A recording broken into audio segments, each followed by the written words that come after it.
RJ with Xprite. Today we're going to be showing you how to install our Squad Series strobe marker lights. So on this particular vehicle, we're going to go ahead and install them through these holes. As you can see, we already installed one here. You can install them in the grill, on the panels of the vehicle, wherever you choose to. It's a very universal product, but just for the sake of this vehicle, we're just going to install them right here.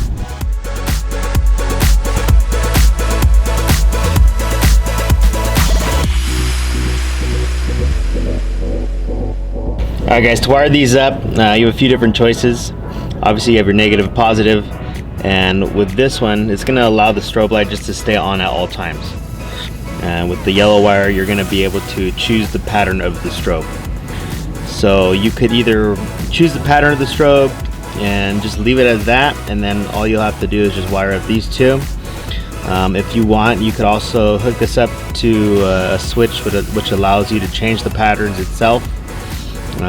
Or if you want to hook it up just like this with the white and the positive, that'll keep the lights on at all times.